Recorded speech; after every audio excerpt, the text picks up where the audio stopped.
pousser votre réflexion. Donc là, on va commencer avec un test. Est-ce que vous pensez que c'est vrai ça? La perception, c'est la réalité. Qui pense que c'est vrai ce statement-là? Yeah, perception is reality. C'est Oui ou non? Ah, oui ou non? Okay. Generally speaking. Okay. Non. Qui pense que c'est pas vrai? Okay. On va voir. Alors, on va faire un test. Il y a 1 point par test. C'est dur. C'est vraiment important, le test. Alors, est-ce que vous êtes tous attentionnés? Tout le monde est prêt? Chaque test aura des instructions vraiment spécifiques, puis un time frame très limité. Fait que je vais vous dire, il y a X nombre de secondes, ça c'est les instructions, go! Fait que si on termine, vous ne pouvez pas dire « Ah, mais là j'avais passé de temps, on a tous eu le même temps. » C'est comme fait par exprès. Okay? Fait qu'il faut être alerte et prêt à faire le test. Prenez un bout de papier, crayon, il faut écrire certaines choses. Quelqu'un peut prêter un crayon, un papier, quelque chose?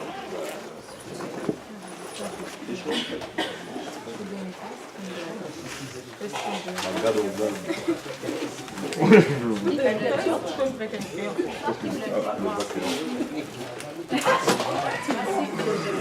Le feuille. Hein? Le feuille. Ouais, aussi. Parce que je pense que j'ai une feuille. Non, d'abord, une pause. OK. Ce qui est vraiment important durant tout ce jeu, you have to keep quiet. Tout le jeu. Pas de commentaires, pas de haha, pas de rien. Aucun son. OK? Good? C'est ça. Alors, le premier test, c'est que vous allez, je vais faire clic, vous allez voir une phrase, vous allez lire la phrase et vous allez l'écrire sur un bout de papier. Je vous donne 5 secondes. OK? Ready? Est-ce que tout le monde a compris? Non, j'ai veux rejouer les instructions? Non? OK. Je vais... qui veut le dire pour moi? C'est quoi les instructions? Elle va mettre une phrase au tableau, pas au tableau, mais sur l'écran, puis elle va le mettre pendant 5 secondes, puis tu vas écrire qu'est-ce que tu retiens finalement. C'est ça. Merci. Parfait. C'est prêt?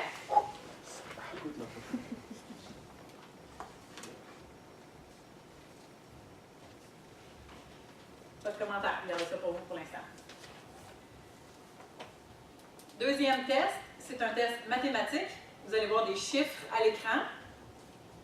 Puis, ça va vous demander de faire le calcul. Vous avez 8 secondes. C'est bon?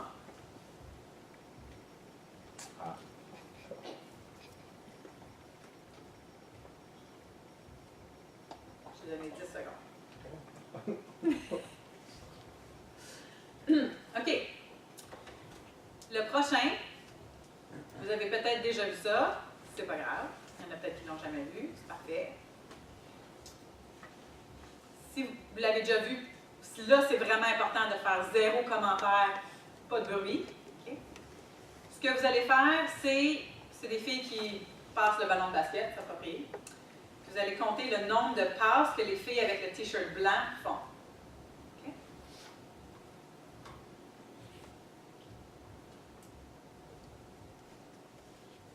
Times the players wearing white pass the ball.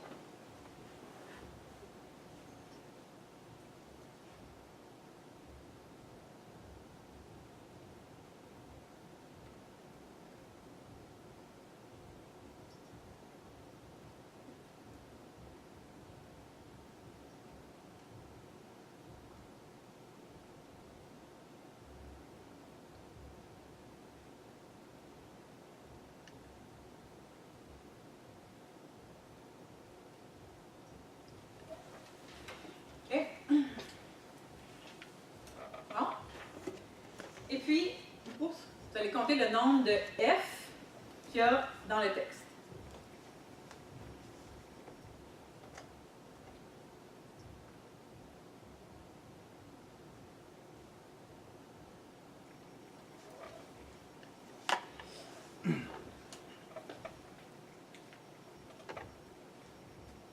Qui a eu, selon vous, 4 sur 4 réponses? Oh, Et puis Alex, toi aussi? Okay. Qui a eu 3 sur 4. 3. 2 sur 4. 1 sur 4. Let's go back. Je vais commencer du départ. On va y aller une étape à la fois. Je vais reculer. Alors, qui a vu par lever de main le prof est dans le champ? J'ai vu. Qui a vu d'autres choses? Ceux qui ont vu d'autres choses, qu'est-ce que vous avez vu? 2 fois dans OK. Qui a vu autre chose que ça? OK. C'est quoi la différence? Il est dans le choix. le prof est dans le champ. Ah.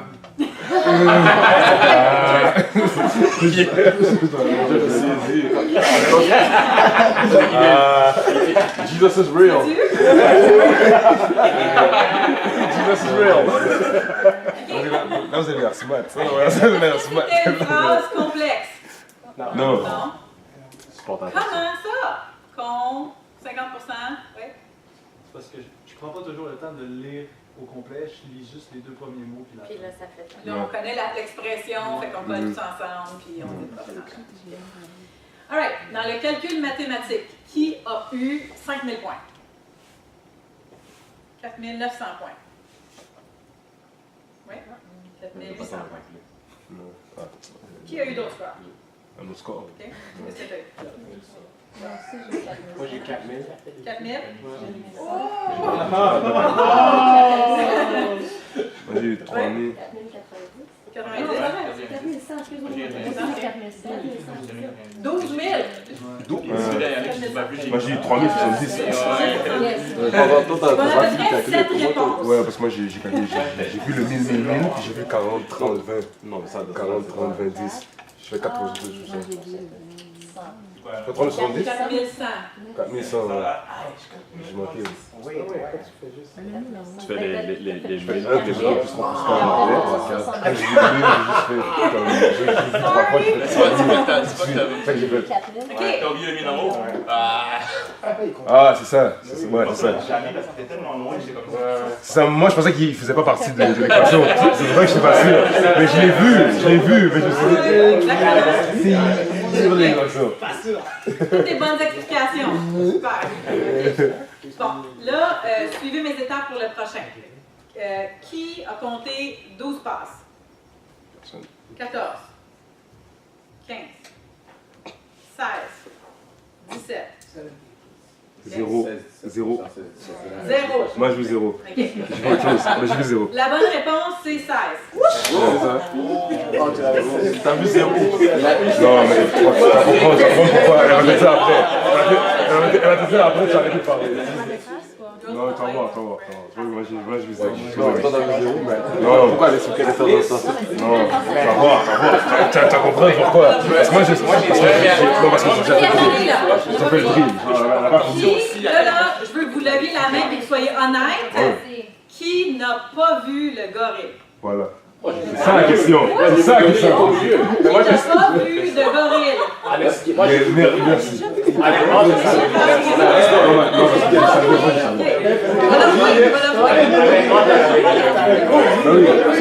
Ben oui, t'entends, il a vu toute la chose. Comme ça, normal. Moi, je l'ai vu. Parce que moi, je savais. Moi, je l'ai vu. Qui, parmi ceux qui ont vu le gorille ou pas vu le gorille, ont remarqué que l'écran du fond a changé de couleur? Ah, wow. Ok, ça c'est pas top. Ça, non. Ça, j'avoue, non. Moi, on va Le demander de nombre focus sur one d'observations. task. C'est tout. Qui a remarqué qu'une des joueuses avec un t-shirt noir a quitté le jeu à un moment donné? Ouais, écoutez. Qui l'a pas vu? Ouais, c'est pas vrai. T-shirt noir, c'est ça? Noir? Ouais, parce qu'ils étaient. Alors, je vais le Trois faire. pattes, c'est pas vrai. On va demander de compter les passes. Moi, on va demander de compter les passes. Je focus sur mon style. Moi, j'ai la On va demander de compter les passes. Je focus sur ça.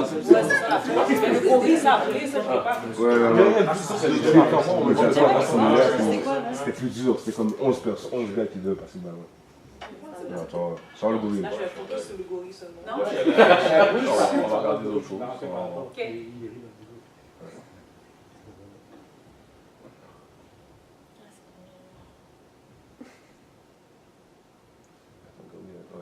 Le voyez-vous maintenant? Ouais. Une fois, je suis le couleur. Ouais, parce que J'ai pas vu la plupart de ça. J'ai pas vu la plupart de ça. quand le projet n'est pas fait, la fille est partie. Moi, je pensais qu'il y en avait 4, puis ils sont retombés à 3. Je regardais le nombre de filles qu'il y avait. Je vais terminer, qu'on va en reparler après. Je vais juste voir la dernière question. Fait que l'autre texte, combien de F avez-vous calculé? 3. 3, moi j'ai vu 3. 3 F? 3. Ouais. 1, 2, Fake, scientifique. Ouais, And fait. off years. 3.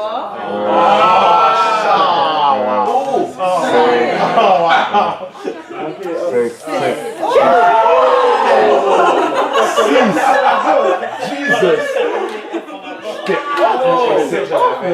j'ai la plus Vraiment. Qui a eu 4 sur 4? Ah, oublie ça, là. Qui a eu 3 sur 4? Qui a eu 2 sur 4? 0. 0 barré. Qui a eu 0? 0 barré. 0 barré. 0 barré. Ça veut pas 0. Wow! Alors, Zéro barré. mes chers amis, qu'est-ce que ça veut dire tout ça? Mais on a une perception de ce qu'on voit. Puis si on est focus sur un task, on n'est pas capable de voir le reste. Ouais. On voit ce qu'on s'attend à voir. Oui, on voit ce qu'on s'attend à voir. Ça le dit? Non, non, je disais que les hommes, on peut pas multitask. Non. C'est ça. On a une perception de nous-mêmes. Tu as posé la question au début, qui pense que finalement, C'est ça. Lui, il a dit la même avant que je finisse ma question. On se souvient dans Hollywood, il a fait comme. J'ai tout bon. Ah ouais. OK, quoi d'autre? J'ai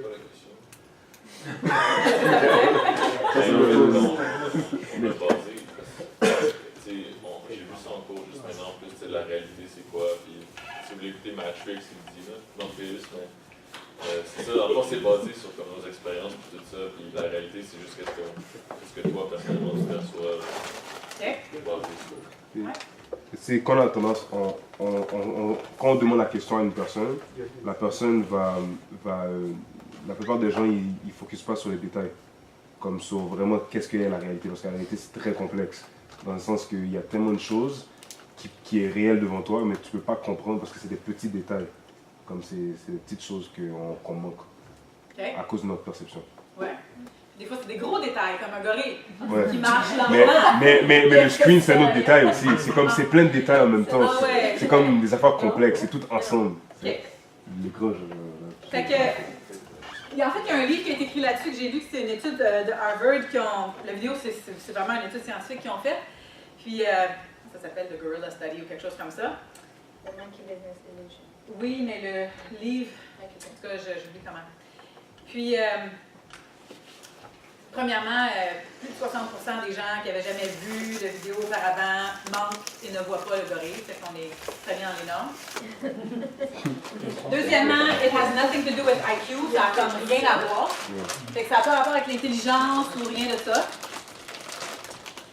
Et l'autre chose qui est super intéressante qu'ils ont identifié, c'est qu'ils ont mis des capteurs sur les yeux des gens, je ne sais pas trop comment ils l'ont fait, là.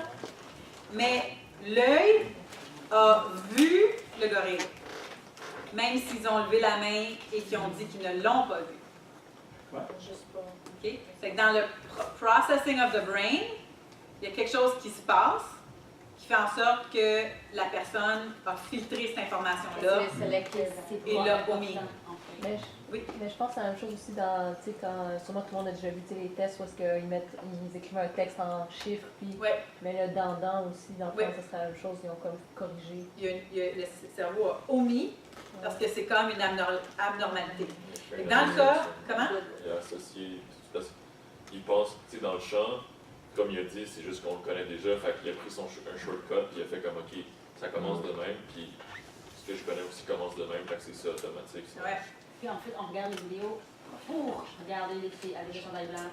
Fait que c'est pas vraiment important, la vérité, on s'en fout. Ouais, OK. Si on demande à un jeune de deuxième année qui apprend à lire, lui, il ne va pas le manquer parce qu'il lit toutes les lettres.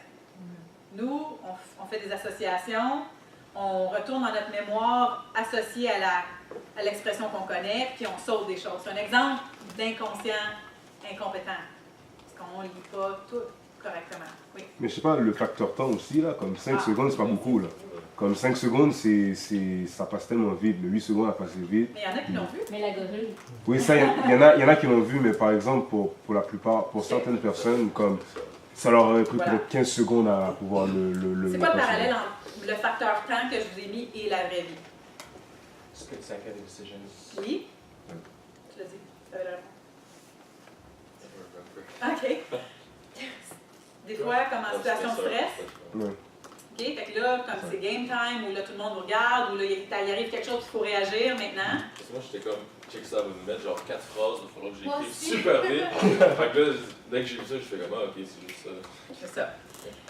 Pour ce qui est du gorille, l'autre chose, c'était, ça c'est vraiment intéressant, à cause que l'instruction était « Count the number of passes the girls in white pass ». Okay?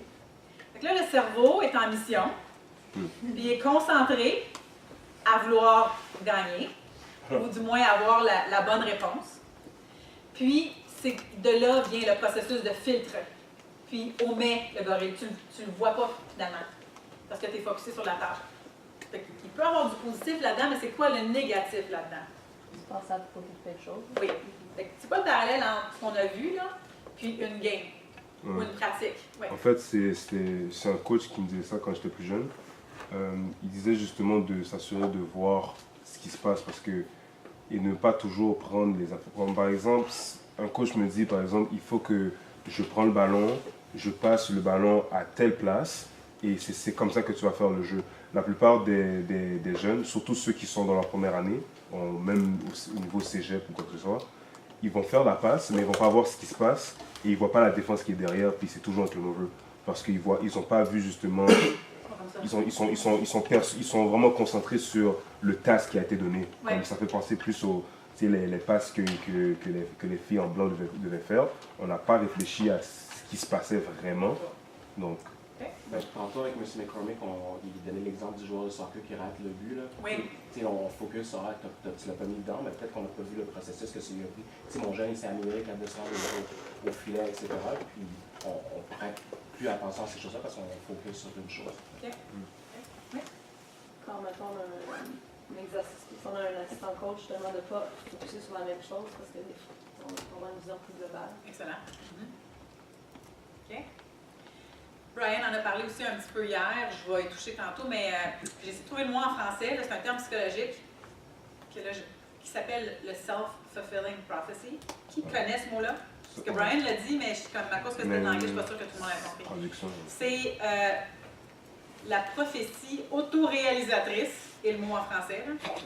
Mais bref, ce que ça veut dire, c'est ce qu'il expliquait, c'est que moi, si je pense que John est bon, ben ce que je vais accumuler comme information quand j'observe, c'est du renforcement que John est bon. Quand John fait une connerie, ben, je le traite comme une abnormalité ou comme je ne le remarque pas, ou je vais même juste l'omettre.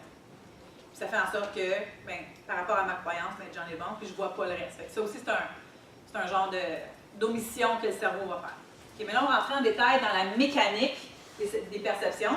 Tout ce que ça veut dire, tout ça, c'est on ne voit pas la réalité, on ne la voit pas, on la perçoit. Puis en fait, on perçoit une partie de la réalité. Okay? Oui. Rapide intervention sur ce que tu viens de mentionner, l'impact d'avoir des perceptions qui faussent en fait nos interventions, c'est que ça crée des environnements injustes pour les jeunes. Donc, ça a des impacts négatifs sur les jeunes, ultimement. Puis, des causes qui sont inspirants, qui sont justes, qui sont fair, qui créent des environnements positifs, bien, ils déconstruisent ça. À l'inverse, même qu'on est bien intentionné, le fait d'avoir des mauvaises perceptions provoque des inégalités, provoque des tensions chez les jeunes. Là, le coach, il me voit comme si, et il les sent, les injustices. Fait que c'est super important, en fait, de cacher la pertinence de cet exercice-là. Oui. Quand vous voyez un jeune, puis disons que vous le trouvez fatigant, for whatever reason, okay?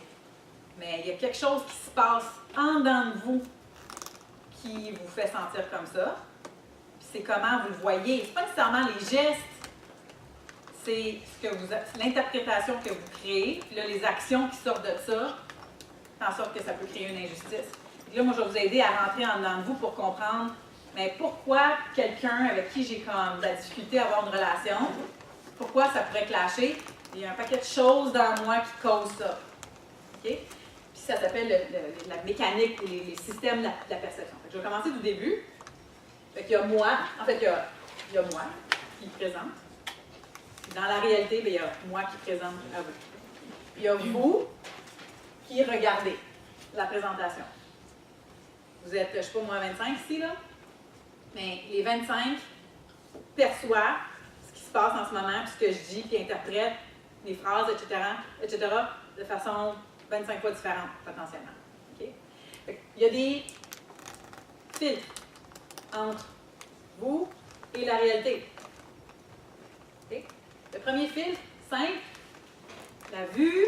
Alors, la capacité de voir les choses. Peut-être que si quelqu'un en arrière et que tu n'as pas amené tes lunettes aujourd'hui, tu vois moins bien. Ce qui est écrit sur l'écran, tu ne l'as pas vu tout à fait, ça va faire en sorte que ce que tu perçois dans la réalité, c'est peut-être pas exactement la même chose. Okay? Un exemple, c'est le goût. T'sais, on donne des carottes à 2 enfants de 6 mois en purée. Un triple là-dessus, l'autre le crache dans ta face. C'est pas parce qu'il est capricieux, parce que nous autres, on dit « Ah, qu'il est capricieux ».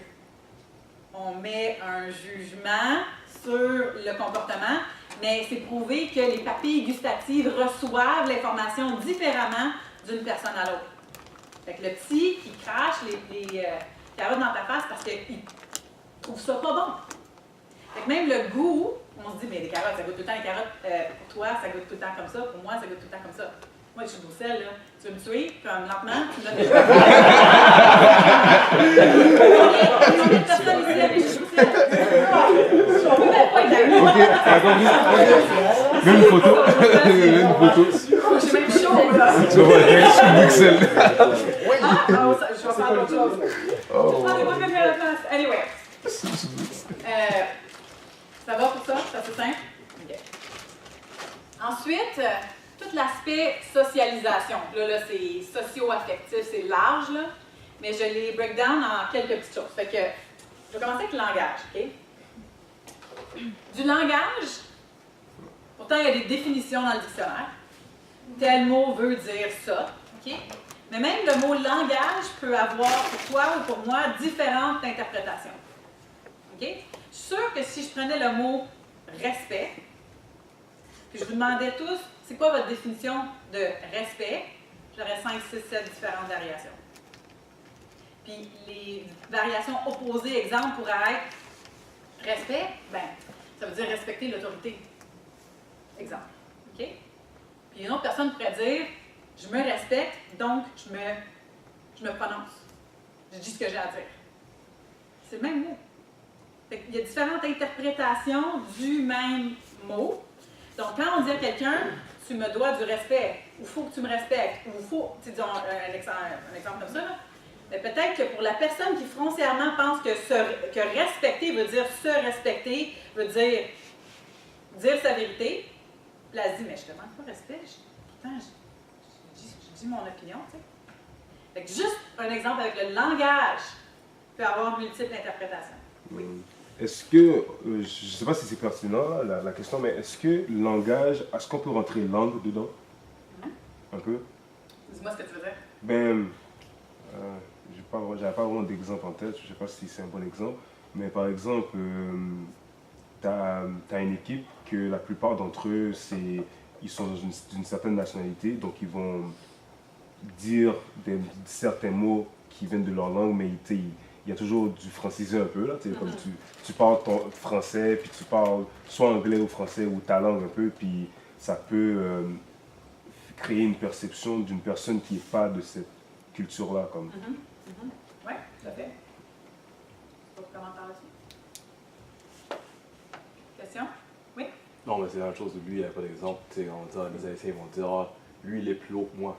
Plus haut? Plus haut. C'est pas la même mesure qu'en français. Voilà. Okay. Quand elle dit, ça veut dire? Comme il est plus haut que moi, ça veut dire qu'il est plus grand. Ah. Quand elle dit il est plus grand, ça veut dire qu'il est plus vieux. Ah, ok. Ça, comme plus haut, c'est ça, comme plus haut peut être perçu de différentes manières, dépendamment de la culture et de la langue. Là, tu vas dire, lui, il est plus grand. Des fois, il y a mais non, il est pas plus vieux que moi, non. Des fois, il y a des expressions, je sais pas, est-ce qu'il y a des expressions de... Il y a eu une expression autour du feu de camp qui m'a pitché à terre, là, c'est quelqu'un avait dit quelque chose, je pense que c'était Khaled. Ah, il a dit qu'il était enragé, mais enragé. C'est ça, voilà. Parce que c'est ça l'affaire, ça c'est un bon exemple. Ça c'est un excellent exemple. Parce que, en fait, même là, mais tu vois, même là, quand ce mot-là, enragé, les jeunes le disent. Ils le disent dans les pratiques. Tu sais, par exemple, si par exemple un jeune fait une erreur, l'autre gars il va dire « T'es enragé toi !» Il va le dire, mais tu sais, moi je comprends qu'est-ce que ça veut dire. C'est que ça veut dire. Il veut pas dire qu'il est fou, c'est ça l'affaire. Mais quelqu'un d'autre va penser que c'est ça l'affaire. Comme, tu sais, on est habitué, c'est ça. C'est ça qu'il veut dire.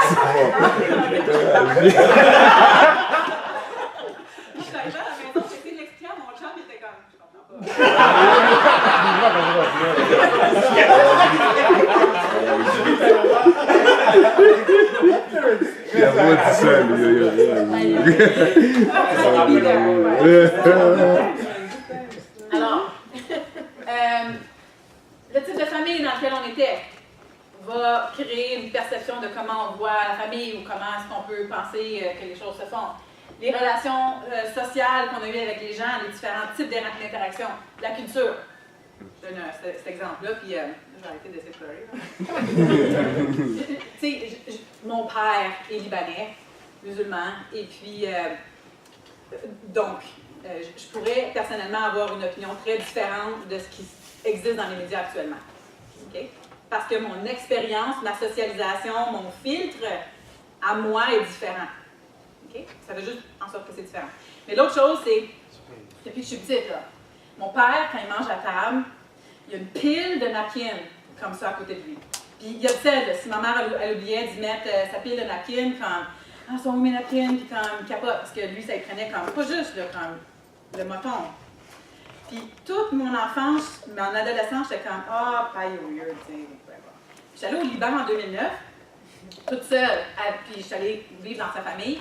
J'ai rencontré toutes mes tantes, mes cousines, etc. Puis tout le monde mange avec une pile de napkins, tu sais.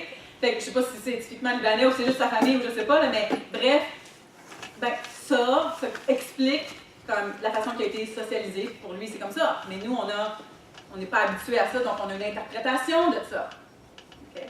Ouais. Je suis sûre que vous auriez, je vais prendre un ou deux exemples. Vous avez des exemples de famille ou de culture qui font en sorte que... Ouais. Comme par exemple, si tu veux, quand on te donne quelque chose, il faut que tu le prennes à deux mains à la place d'une main. OK. OK. Certaines cultures, ça. Donc, si exemple, ça c'est culture haïtienne, ça veut dire? Je pense pas.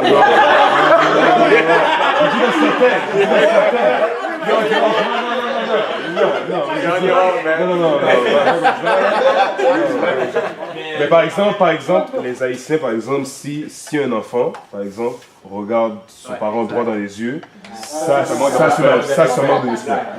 respect. C'est exactement l'exemple que j'ai d'un.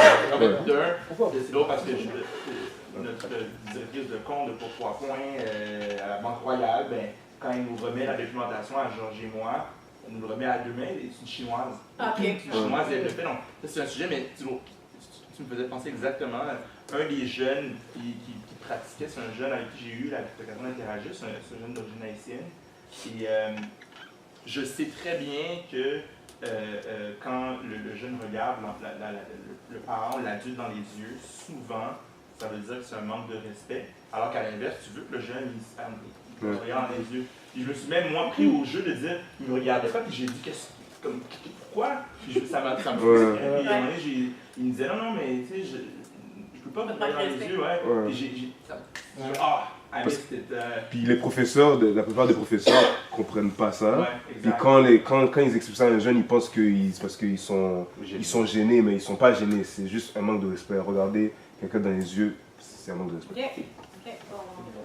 Donc, ce qui est déjà important à voir ici, c'est quand on voit un comportement X, que l'histoire commence à embarquer, Puis l'histoire fait en sorte qu'on a des pensées, qu'on a des émotions, qu'on a de la frustration potentiellement. Pourquoi tu fais ça? Voyons, regarde-moi dans les yeux, tu manques respect. Mais ça, là, le geste, cette personne-là a appris de faire les choses comme ça. Puis c'est nous qui avons de la frustration parce que notre histoire ou notre perception de ce geste-là, c'est différent. Ma mère, mariée, mon père, québécoise, chrétienne, etc. Comme, depuis qu'on est petit, elle dit « Different doesn't mean bad, it just means different ». C'est d'apprendre à accepter que les gens sont différents, puis que c'est bien correct comme ça. Mais quand il y a de la frustration, là, on a juste touché un fil, ça, je vais vous embarquer dans d'autres choses, là, mais juste pour comme faire le point ici, c'est que c'est souvent parce que la réalité, le fait que tu ne me regardes pas dans les yeux, ne cadre pas avec moi ce que je pense qui devrait arriver. Puis quand la réalité ne matche pas avec ce que moi je pense qui devrait arriver, surtout si moi je pense que j'ai raison parce que mon ego veut avoir raison, là on embarque dans d'autres choses, là, jugement, disregard, réaction, peu importe. Mais comment tu es supposé. Tu sais, s'ils ne me disent pas ça, là, je sais pas. Pourquoi tu ne me regardes pas dans les yeux? Ça, ok? Ben oui. Tout à fait. Je suis curieuse, j'ai remarqué que quand je te parle, tu ne me regardes pas dans les yeux. Pourquoi? Ah non, mais je peux pas te regarder dans les yeux, c'est impoli, là. Ah, mais pas pour moi, tu peux me regarder dans les yeux. Non. Et dans le fond, s'il dit non, mais je veux pas te regarder dans les yeux, tu fais juste dire ok. Pourquoi? Parce que t'es l'autre. Mais non, mais. Ça n'a pas de sens. Pourquoi pas, en fait? Oui. Ou pourquoi? Ben, si la personne a dit, là, je sais pas, il faudrait voir la situation, mais ben, je veux juste pas te regarder dans les yeux. OK. Pourquoi? Ben, je veux pas, ça me tente pas. OK. Ils veulent pas. Il y a quelque chose qui se passe en dedans d'eux, puis là, ils sont pas ouverts. Il va falloir trouver un autre moyen de les faire ouvrir à un moment donné, mais il y a quelque chose. Si c'est pas une affaire culturelle, c'est autre chose. Okay. On va continuer. Est-ce des questions là-dessus? Okay. Comme si c'était pas assez, j'ajoute un autre filtre. Puis là, on ajoute les paradigmes. Fait que, dépendamment du style d'éducation que j'ai connu, la scolarisation, etc., mes expériences de vie, les genres de jobs que j'ai fait, les genres de voyages que j'ai fait, peu importe. Okay? Ça va affecter comment je vois les choses. Puis là, ici, j'embarque dans d'autres choses. Okay? Un peu plus deep, c'est les croyances. Fait que je fais l'expert tantôt quand j'ai fait mon intro. J'ai dit tantôt, on peut apprendre à connaître beaucoup sur les croyances d'une personne si on écoute son langage. Qu'est-ce que vous pensez qui est une de mes croyances à moi? Quand j'ai fait mon intro tantôt. Que dans la vie... Moi, je trouve que tu fais un peu de... Comment ça s'appelle? De la méditation, beaucoup de méditation. OK, oui.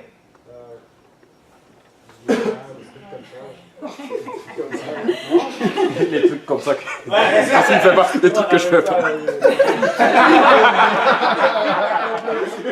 trucs comme ça que je fais pas.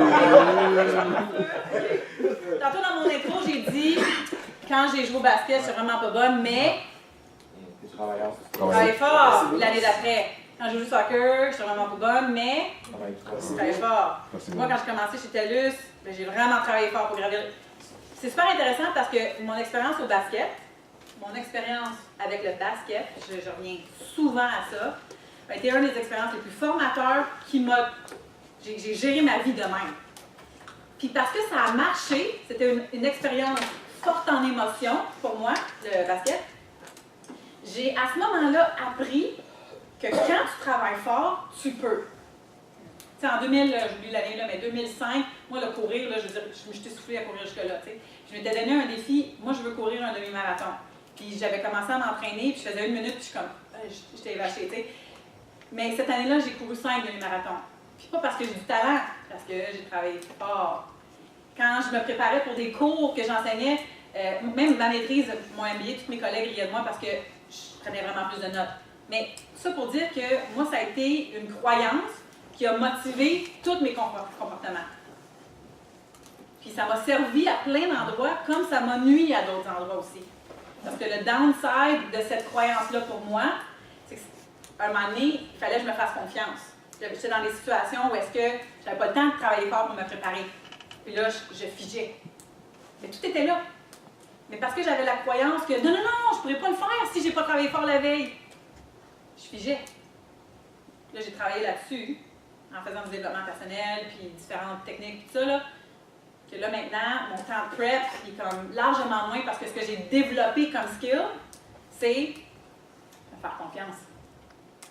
Mais la croyance est toujours là. Je vais t'expliquer aussi comment ça peut se transposer. Disons qu'il y a quelqu'un dans l'équipe, puis ils ont du talent. Puis ils travaillent, mais ils ne travaillent pas fort. Je pourrais avoir un regard de jugement, paresseux. He doesn't give it his all. Parce que dans ma croyance à moi, il faut que tu travailles fort pour. Tu sais, quand on parle des générations, la génération plus jeune, ils sont comme ça. C'est juste parce que, ben oui, ils sont comme ça, so what? Mais c'est parce que moi, je dis ce commentaire-là parce que j'ai une croyance A et eux autres sont B, puis la réaction, c'est un jugement. Ce jugement-là, malheureusement, c'est pas un beau mot, dans le sens que ça génère habituellement une émotion moins fun. C'est jamais comme un jugement, puis wow, t'es écœurant, tu sais. Habituellement, c'est de l'appréciation quand on dit ça, quand on voit la différence. Parce que, vous voyez, la différence avec comment les expériences peuvent fonder des croyances, des valeurs, etc. Avez-vous des exemples prenez une seconde pour y réfléchir, mais de croyances que vous tenez en vous, que là, vous commencez à voir que, ouais, ça motive pas mal de mes choix, décisions, ce genre de croyances que vous tenez. Tout le monde en a. Tout le monde en a comme ça. Avec le hard work, ça paye toujours. Ouais. Toujours. Ouais. Ben, qu'un homme doit. Comment ça se passerait? Il doit pourvoir aux besoins de la famille. Un homme Très bonne croyance. Ouais. Puis ça, justement, c'est pas un fait, tu sais. C'est une croyance que la personne s'organise autour, puis quand ça arrive pas, ça peut créer du stress parce que cette croyance-là, c'est comme ça que la vie devrait être. Oui, c'est une bonne croyance en quelque sorte. Si tu veux pas être c'est pas mal comme telle.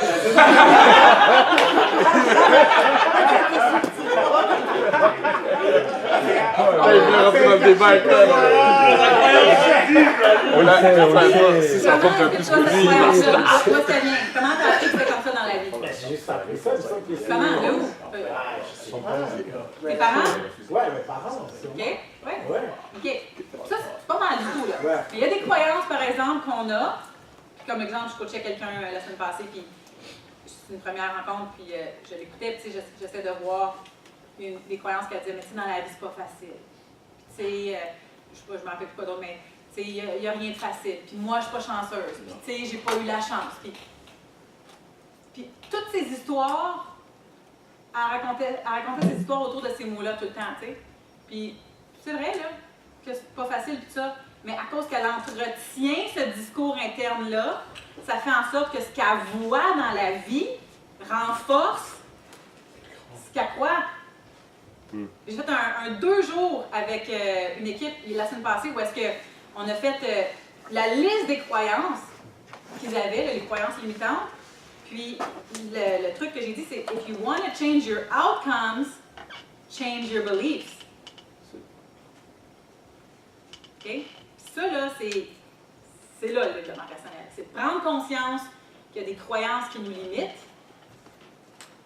des croyances qui ne sont pas la vérité, mais qu'on tient comme la vérité. Il y en a des bonnes, il y en a d'autres qui nous causent du stress.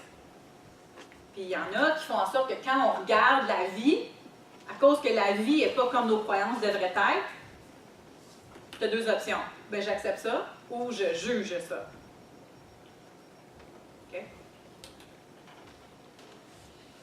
Je vais essayer d'être clair dans ma question, mais ce que je trouve le plus difficile dans une... On est ici, on en parle. Ah ouais. Puis c'est comme théorique, puis c'est clair, tu sais. Mais dans la réalité, de façon pratique, en fait, comment ça se matérialise, c'est que la personne, dans sa croyance, que ce soit nous-mêmes ou quelqu'un d'autre dont on veut faire changer le comportement, ça va peut-être à ce que tu disais ce matin. Quand tu es dans ta croyance, tu es devant un mur et tu sais juste pas.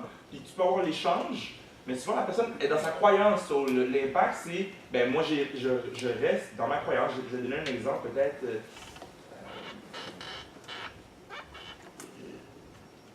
J'essaie de trouver une situation. Ben, un leader qui va penser que tous les jeunes, justement, dans son école, doivent avoir 70 de moyenne. Puis tu as beau avoir l'échange, mais il est ancré dedans. Fait que ça part flat tout le temps. Fait que, tu sais, mais tu aurais la conversation sur l'importance de sortir de ses croyances. I agree. Mais quand tu tombes dans la croyance de l'individu, tu restes dedans. Fait que, comme, how do you get out of it? Ben, bon, bonne question. Segway. OK? Les croyances, là, where do they reside? C'est littéralement des circuits automatiques qui existent dans votre cerveau.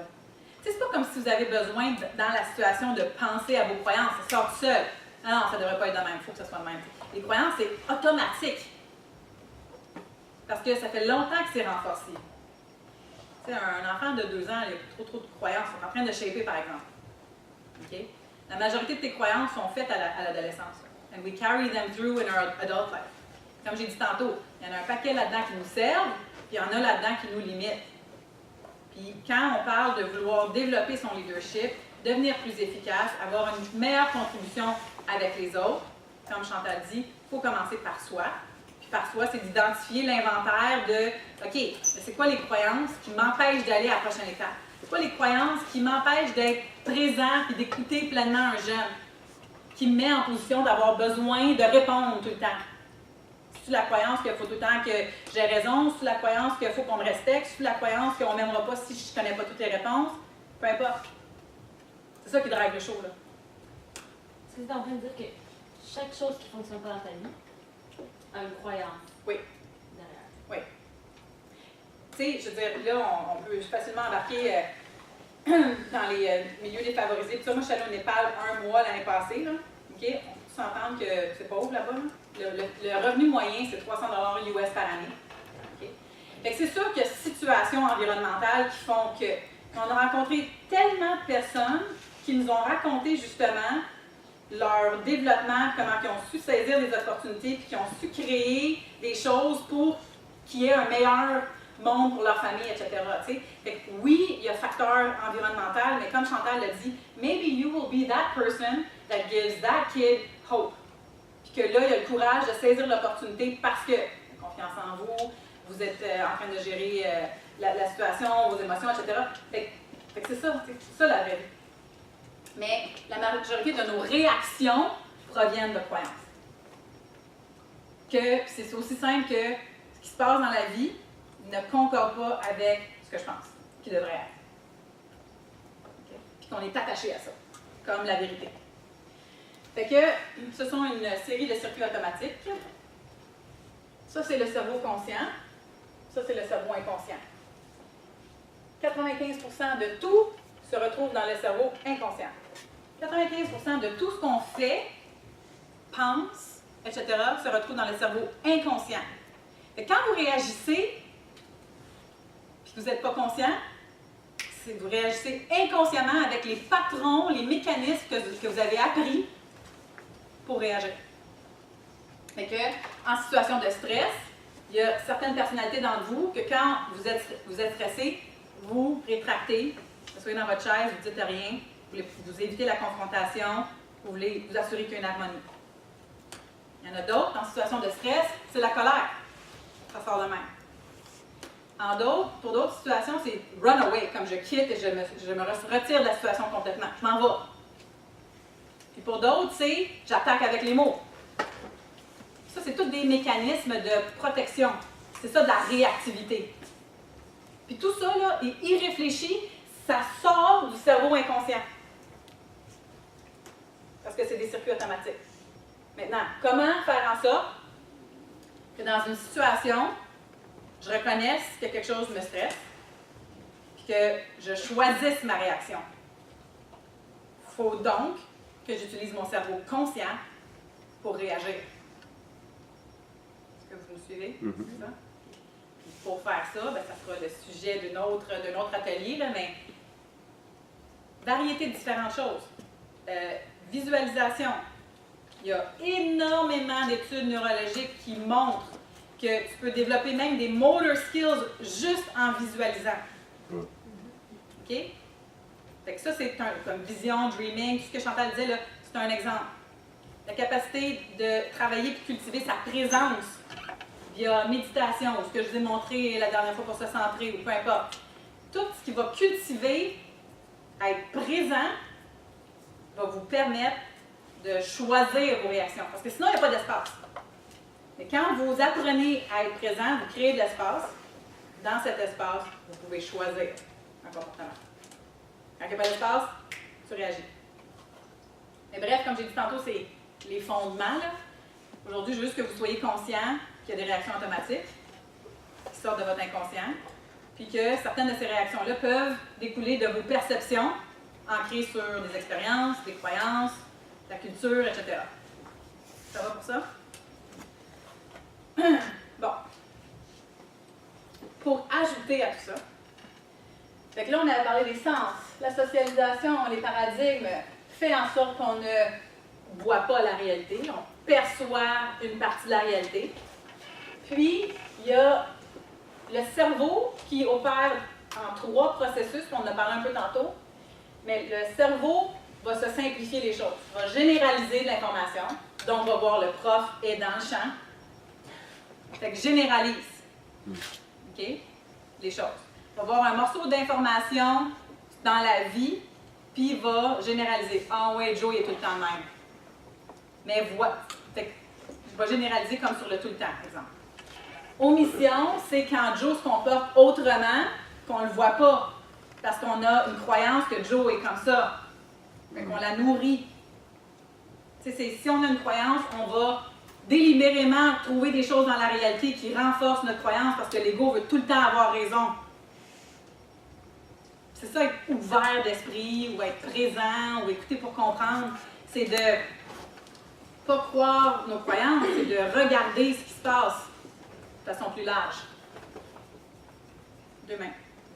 Ouais, ça me fait penser justement à une chose que je vois toujours comme à Saint-Ex, dans notre école. C'est mes joueurs surtout, c'est à propos du code vestimentaire. Ouais. Par exemple, eux, ils viennent toujours avec les pantalons baissés. Avec des pantalons baissés. Puis, à chaque fois qu'on les voit, comme moi, j'ai toujours le réflexe de dire de monter leurs pantalons tout de suite. Pourquoi? Parce que c'est comme, pour moi, c'est une généralisation, comme dans le sens que si tu as les pantalons baissés, tu es perçu comme un vagabond. C'est comme ça qu'on perçoit, puis c'est automatique, là, c'est vraiment comme inconscient. Mais j'essaie de changer ça, c'est un peu difficile, mais en même temps, c'est que ce que moi je crois là-dedans, c'est que c'est une chose que les gens autour d'eux vont croire aussi. Ils vont croire que c'est des vagabonds parce qu'ils ont les pantalons baissés. C'est pour ça que j'ai le réflexe de leur dire de monter leurs pantalons. Okay. Ça, c'est comme genre l'exemple de généralisation. Okay. C'est correct parce que, tu sais, en quelque part aussi, vous leur apprenez les life skills puis tout ça. Fait que c'est pas de dire, OK, mais moi je crois pas que les pantalons devraient être levés ou je crois que oui, puis je dis rien. Tu fais de l'éducation aussi. Mais il faut juste réaliser que toi, ta croyance, c'est que ça devrait être levé. Puis c'est ça que tu éduques. C'est juste ça. It's not that it's right. Ouais, c'est C'est juste que toi, tu penses que ça devrait être de même. Mais je leur explique pourquoi aussi. C'est correct. C'est correct. C'est juste de prendre conscience que c'est ça qu'on fait. Ouais. OK? Oui. Ben, tantôt, ce que Fabrice disait, moi, c'était ma grosse réalisation en arrivant à Saint-Louis. Puis j'ai pas un background en éducation, mais moi, il faut que tu passes tes cours pour jouer au basket, puis il faut que tout le monde ait 70, puis si tu coules un cours, mais t'es suspendu, puis ça marche pas comme ça. Il y a des gens qui peuvent pas avoir 70. C'était une croyance que j'avais. Moi, je pensais que j'avais eu une enfance difficile. Puis, j'ai rendu dans la soie. Quand je me compare à mes jeunes, pour moi, c'est normal que ma mère elle me disait souvent, t'as une job, c'est aller à l'école. T'as des bonnes notes, c'était normal. Puis là, tu te rends compte que non, les kids, il y en a qui travaillent pas, qui peuvent juste pas atteindre les résultats que tu leur demandes. Puis c'est un gros changement. C'est un bon point. Puis, toi, ta mère t'a dit ça, t'es élevé comme ça, puis il y en a d'autres que leurs parents leur disent pas ça. C'est que de toute façon, tu vas être bon à rien, ou tu vas juste te trouver une job, ou tu trouves une job le plus vite possible. Fait qu'ils n'ont juste pas cette croyance-là nécessairement. Ça ne veut pas dire que it's right or wrong. Puis c'est pas que c'est mal ou c'est bon que tu essaies de les motiver à rester à l'école, puis ça, mais c'est juste deux croyances. Ouais. Puis juste parce qu'il m'a fait penser à quelque chose aussi avec le 70, j'ai eu une rencontre des parents dernièrement. Puis on était sur un sujet où on disait que si ça va mal avec le jeune, c'est pas une bonne idée de couper le basket parce que sinon je peux pas intervenir. Mais où je reviens au 70, c'est qu'on expliquait aussi aux parents que quand vous sentez que vous avez l'impression que vos enfants, leur note a baissé, il faut aussi regarder la moyenne. Parce que ça se peut qu'en classe ou même le prof soit bon. Si votre enfant a une note plus haute que la moyenne, ça ne veut pas dire qu'il est moins bon, mais il y a d'autres éléments qui ont pu influencer sa note aussi.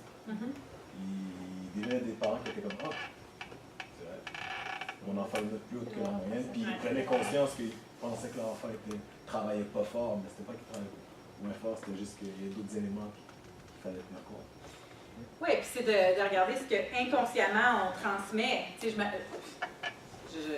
I sound like a broken record, mais c'est comme vraiment ma croyance. Là. À l'école, j'étais average, tu sais. Puis je me rappelle en physique, je pense que c'est l'examen avant Noël, quelque chose comme ça. Je pense qu'il fallait que je monte mes notes average. Puis le cours, je l'aimais vraiment, tu sais. Mais il fallait que je travaille plus fort, tu sais. Je travaillais vraiment fort, puis j'ai eu la meilleure note de la classe. Puis meilleure note que Elvira. Comme Elvira, c'était elle qui avait les meilleures notes de toutes les cours, tu sais. Puis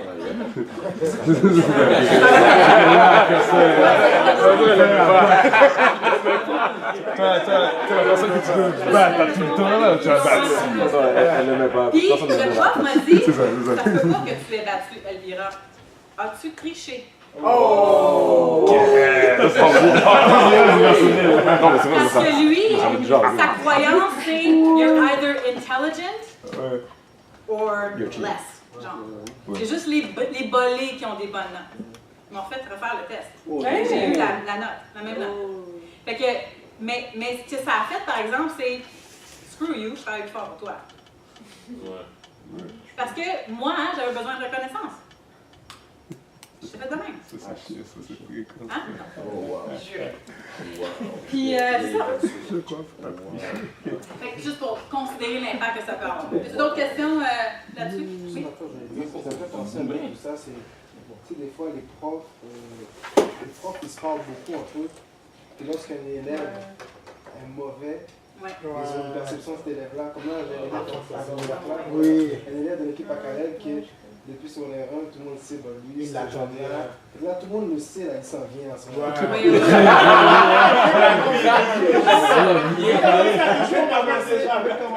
J'avais rencontré la semaine passée avec la TES, puis lui, puis tu sais, après, elle parle avec lui, tu sais, je sais l'année passée, et que, elle n'était pas là l'année passée, mais elle sait ce qui se passait l'année passée. Puis tous les profs sont déjà préparés, ils savent que comme, regarde, toi, tu es un gars de même, puis peu importe.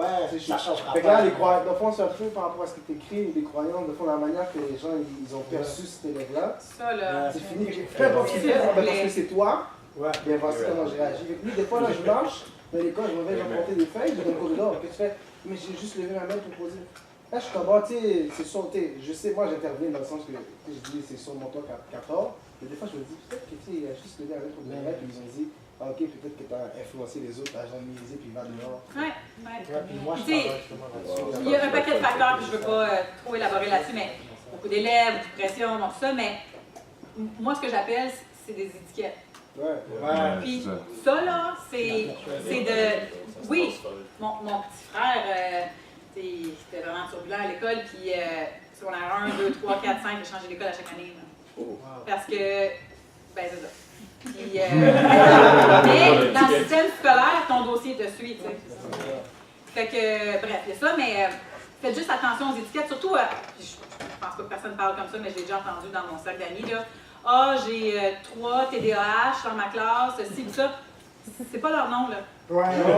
C'est ça. C'est pas leur nom, puis c'est comme, sont des humains, puis ils ont plein de potentiel, puis ils ont plein de force, puis c'est de les voir comme ça.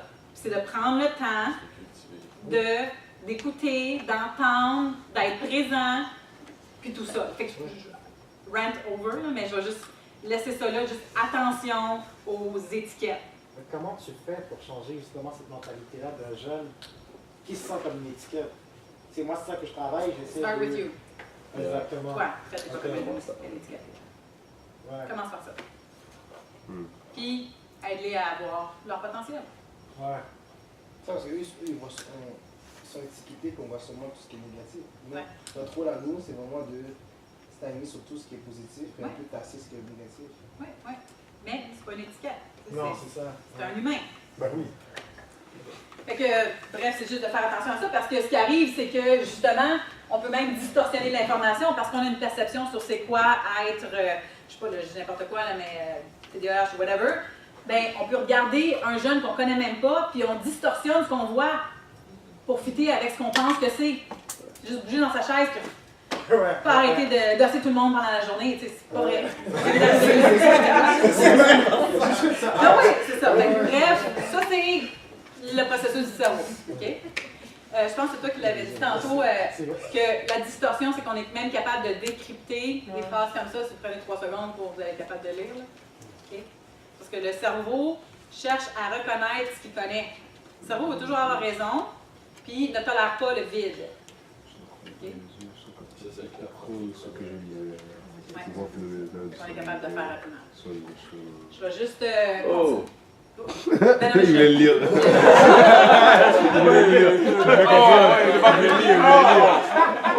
Il voulait sentir qu'il avait compris. Il voulait lire un peu. Je dois être capable. Je suis capable. Oui, c'est ça. OK. Je vais juste faire les dernières slides rapidement. 3 principes clés. Les personnes qui regardent les mêmes choses perçoivent des choses différentes.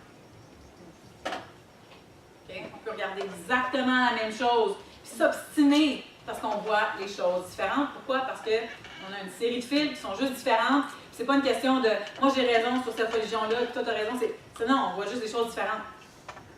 Okay? Nous pouvons être en désaccord et quand même tous avoir raison. Tu peux être pas d'accord, mais ton point de vue il est aussi valide que le mien. Okay? Plus vous observez quelque chose, plus vous voyez d'éléments. Puis ça revient à ce que Brian disait. Il regardait quoi avec ça? Qu'est-ce qu'il y a? Il va trouver en bon cadre. Il essaie de voir ce que les gens voyaient pas. Il peut pas voir.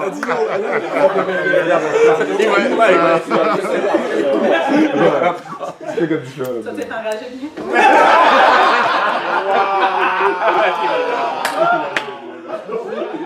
I don't even know what it's OK. Donc, pour revenir à ce que je disais ce matin, observez, écoutez, soyez présents, cherchez à comprendre, soyez là. Perception, c'est pas la réalité. La réalité, c'est ce qui arrive factuellement, libre de jugement, d'interprétation, de conclusion que vous pouvez en tirer. Okay. Je vais faire de ça. Brièvement, si vous voulez écouter lire un livre, là, Earl Nightingale est en français. C'est écrit en 1950, je ne sais pas trop. Okay. C'est encore hyper d'actualité. Il a écrit le livre, c'est tout petit, l'audiobook est 50 minutes. Là. C'est 3$ sur iTunes en passant. C'est vraiment pas différent. Il est gratuit, OK. Bon. The Strangest Secret, le plus étrange et secret. OK? Puis, bref, c'est super bon, je l'écoute souvent. L'homme devient ce à quoi il pense le plus souvent. Je me lève le matin, je me regarde dans le miroir, je me pep talk. OK, aujourd'hui, là, ça va être vraiment bon. Mais si je pars, puis là, je me prends dans l'auto, puis là, il y a du trafic. Ça n'a pas d'allure. Je suis jamais chanceux. Puis je passe toute ma journée, comme j'entretiens des choses comme ça, bien, on devient ce à quoi on pense le plus souvent. OK? Oh oui, Henry Ford a dit, if you think you can or you think you can't, you're right. Because you become what you think.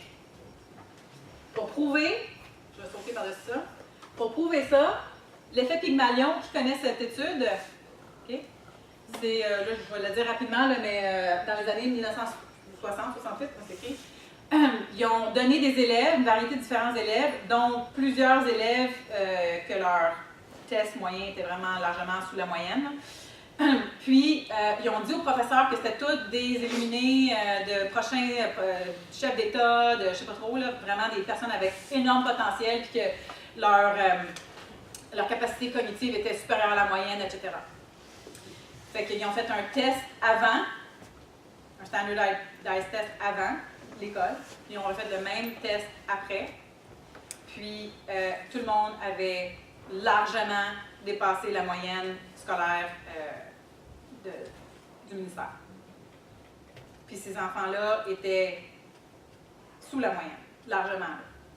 Milieu défavorisé, un paquet de différents éléments. Donc, je pense, donc tu es, ce que ça prouvait, l'effet Pygmalion, c'est si moi je pense que tu es comme ça, il y a quelque chose qui va faire que je te traite différemment. Donc, ton potentiel est développé autrement. Si je pense que tu es un pas bon ou un pourri, il y a peut-être quelque chose là-dedans qui va faire en sorte que ça va renforcer, puis tu ne développeras pas ton plein potentiel. Fait que be mindful de ça, je pense, dont tu es. Donc là-dessus, je vous laisse sur un vidéo. Il s'appelle Ben Zander. Il est un prof de musique au conservatoire à New York. Et puis, je vous laisse sur ce qu'il y a à dire. Oups! Mon beat pill.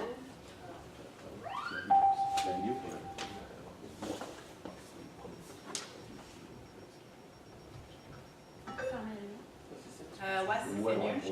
C'est bon, je vous dis que peut-être.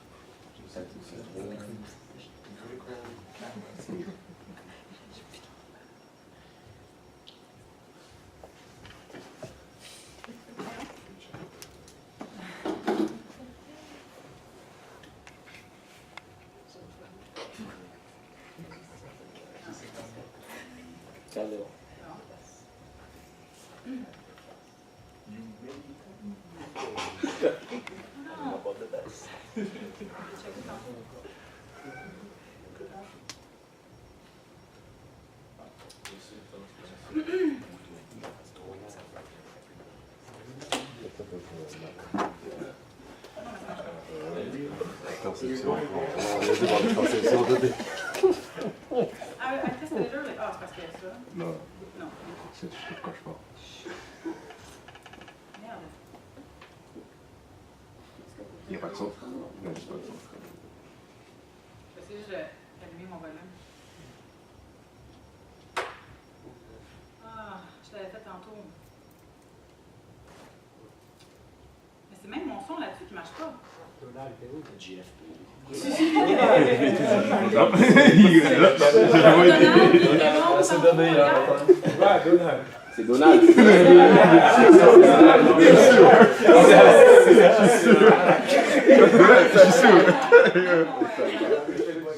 si fort, oui, alors. Je vais essayer de voir.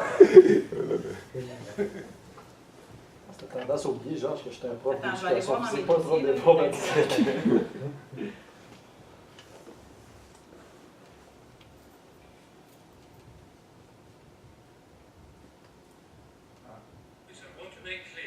Entendez-vous?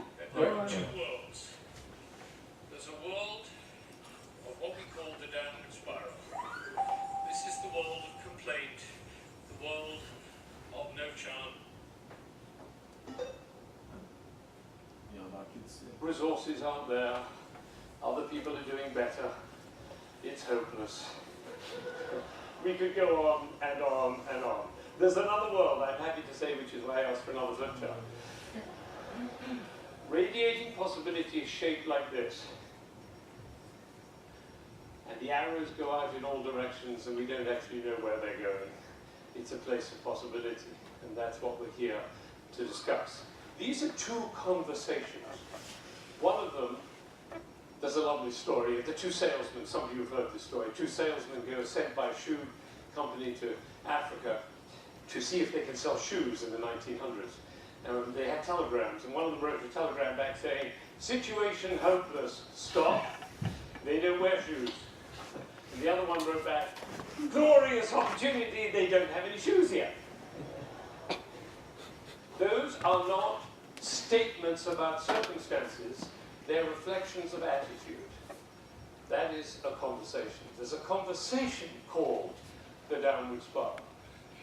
Survival. There is a conversation called possibility. Scarcity, despair, scarcity, abundance. Right. Those aren't assessments of the situation. They are reflections of attitude. I teach at the New England Conservatory, where I have class that I've been teaching now for 43 years. I have students from all over the world. They come there to study, graduate students. Amazing players, wonderful people, but they are so anxious about the grades, about the competitions, about the pecking order, about all this stuff. It just closes them down so much. They are so anxious. They're always listening to that voice in the head. You know, the one that always speaks in the head, the one that says, "You aren't good enough. Others play better than you do. You're going to miss that difficult bar." That keeps going and going and going and going. And it became such a problem for me as a teacher to realize that even extraordinarily talented and able people were being stopped, being really held back in their expressive life because they were so anxious about the competition and about the grades. But I came home, as I always do, to Roz, and I said, "Roz, what can we do?" And she came up with this beautiful idea, that I should give each student at the beginning of the year an A in the first class, with one condition, not the one you might assume, which is that they have to come to class. I say, if you don't come to class, I can't promise you the results of the class. If you do come to class, I promise you a major breakthrough in your life and in your music. And they do come to class. Last week we had 57 students, 52 of them were enrolled in the class. Now, the condition is this. They have to write me a letter in the first 2 weeks of the year, a letter which is dated the following May of the next year, so 2009, the year when the class ends. And the letter begins with these words: "Dear Mr. Zander, I got my A because." They then have to write me a letter describing who they will have become by the following May to reflect this extraordinary grade. And I tell them to fall passionately in love with the person they're describing in that letter. And they do. They write about who they could be, who they would be, who they see themselves as. If only that damn voice would stop telling them they can't do it. And when I come into class, the person I teach is the person they have described in their letter. You see, I only take 8 students. It's interesting, many of you are smiling, and some of you are going, "Oh, why does he do that?"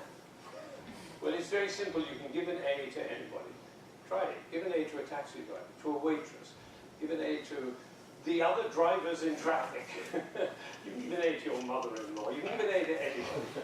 And what happens when you give an A is that the relationship is transformed. Roz is a therapist. She says if there's a breakdown in a relationship, you're not giving somebody an A. Think about it. What grade are the Arabs giving the Israelis?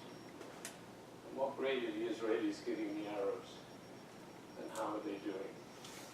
So this is a new way of relating in the world. I can imagine a conversation between a Jew and an Arab which says, "It is a privilege to share this land which we inherited from our forefather Abraham, and just think what we have given to the world in art and culture and knowledge and mysticism and religion, and what we could teach the world about living together." That is something. Now that conversation hasn't actually taken place yet. If it did, transform the world. Michelangelo got this one. He really got this one. He said, in each piece of marble, there's a beautiful statue. All you need is a hammer and a chisel just to get rid of the stone that's in the way of that beautiful statue. That is a theory of education, not the one we use. The one we use, we're up here with the teachers, the students are down here, they try to get up, they try to get up, they try to get up. They practice, they do their homework. This is as far as they get. This is the gap between their achievement and our standards. They try to get up a little higher. Michelangelo's model is totally different. It's eye to eye. We each have a hammer and a chisel in our hand, and we're trying to get rid of that beautiful, all the stones in the way of that beautiful statue. Il écrit un livre. Oui, oui. The Art of Possibility, c'est ça. Ouais, c'est bon. Alors, qu'est-ce que vous retenez? Oups. Oh. Qu'est-ce que vous retenez de ça? Oui. Allô?